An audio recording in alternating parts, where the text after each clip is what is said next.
సమస్యనైనా పరిష్కరించే సహనం, సమయస్ఫూర్తి ఉన్నాయని, మారుపట్టింపు, మనసు చిన్నబుచ్చుకోవటం ఉండవని, నా మీద ఉన్న అభిమానం, గౌరవంతో నా అనే వాళ్ళందరినీ నా స్థానంలో ఉండి ఆదరిస్తుందనే నమ్మకంతో నేను ధరణిని పెళ్లి చేసుకోవాలనుకుంటున్నాను.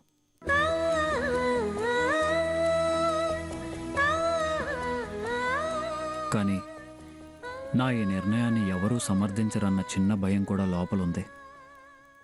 ప్రస్తుత పరిస్థితుల్లో దీప్తి కూడా అభ్యంతరం పెడుతుందనే అనుమానం ఉంది.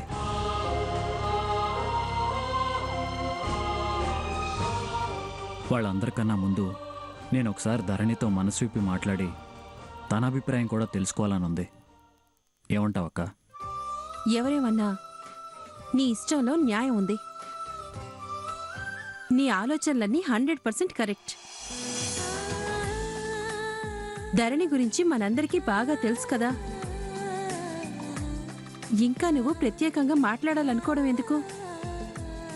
చేసిన సహాయానికి తను చూపే కృతజ్ఞతని, అభిమానాన్ని నా స్వార్థానికి వాడుకున్నాననే ఆలోచన తనకు రాకూడదని. తనలా ఎప్పటికీ అనుకోదు. అది తన మనసుకు సంబంధించిన విషయం. మనం అంచనా వేయటం తప్పవుతుంది. నా గురించి నేను చెప్పాక తను తన ఇష్టం తెలియజేస్తే నాకు తృప్తిగా ఉంటుంది కదా. నేను ధరణితో మాట్లాడినా? వద్దక్క, నేనే స్వయంగా ధరణికి అన్ని విషయాలు చెప్పాలి. అప్పుడే నేను నిజాయితీగా ప్రవర్తించానన్న సాటిస్ఫాక్షన్ ఉంటుంది. అలాగే, ధరణిని నిన్ను కలవమని చెప్తాను. సరే అక్క, తను రాగానే నాకు చెప్పు. నేనే తను పిలిచి మాట్లాడతాను. సరే ఆదిత్య.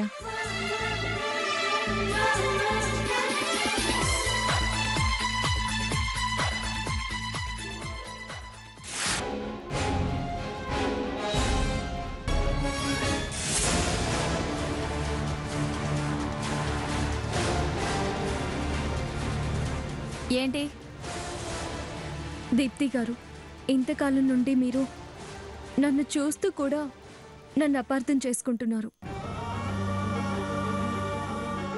నేనేదైనా మీ మంచి కోసమే చేస్తాను కానీ మరో ఆలోచనతోనో స్వార్థంతోనో ఏ పని చెయ్యను. ఇప్పుడు ఇదంతా ఎందుకు చెప్తున్నావు? మీరు తొందరపడి నా గురించి పూర్తిగా తెలుసుకోకుండా మాట్లాడుతున్నారు. కోపంగా ఉన్నారు, కానీ నాకు మాత్రం ఏ కోపం లేదు. ఎంత అమాయకురాలా అన్న బాధ తప్ప. అవునులే, నువ్వు చాలా తెలివిగల దానివని పొగరు. అందుకే అవతల